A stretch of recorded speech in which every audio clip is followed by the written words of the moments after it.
All right, Michael, let's talk about the people that actually have the power to pull the president back, to stop him. Those are Republicans in Congress. We're hearing from some. Each one of them say that all Republicans are not happy about this. I had a Republican on Friday who said, no, Trump's never going to do it. He's never going to do it. But he wouldn't go so far as to say that he wouldn't support him if he did do it.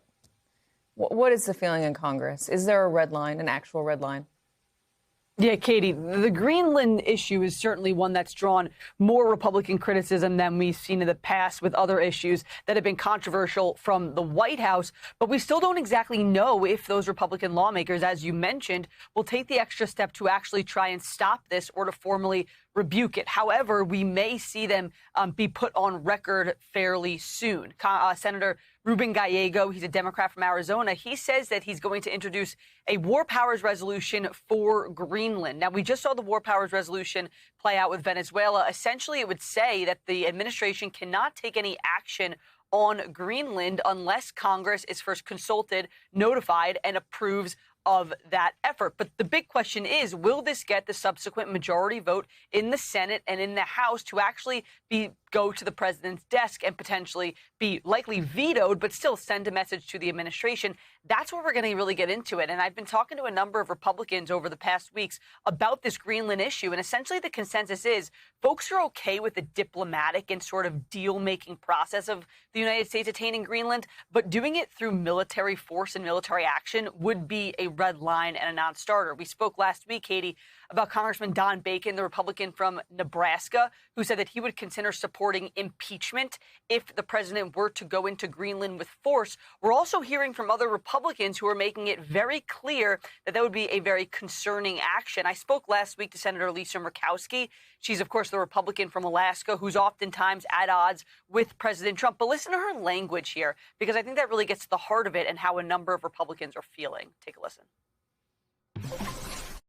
It's almost inconceivable that we are using the word Greenland in the same sentence as war power resolution. I never thought that we would see the conversation as elevated as it is on this issue.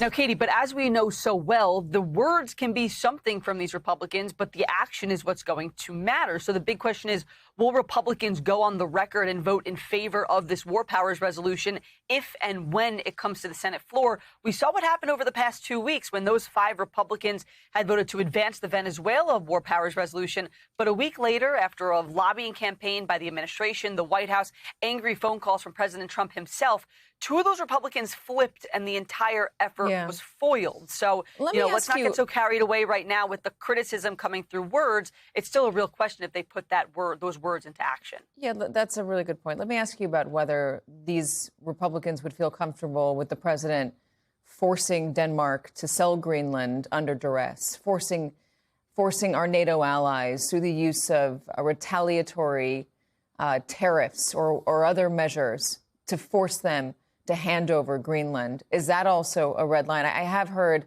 Senator Murkowski say that, by force or any other way, taking Greenland, she would not be okay with. Anyone else drawing that distinction?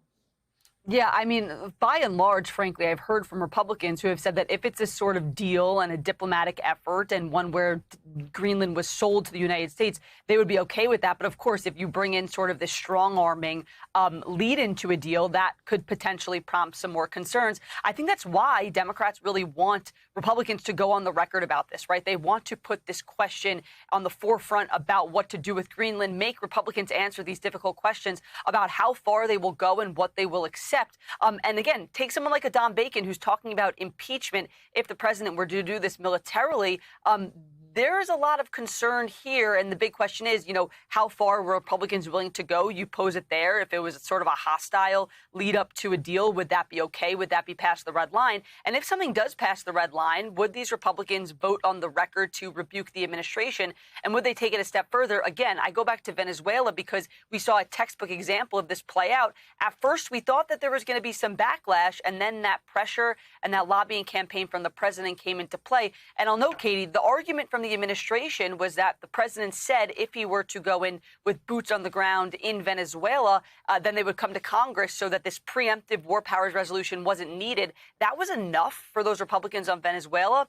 Big question, though, if the same would hold for something like Greenland.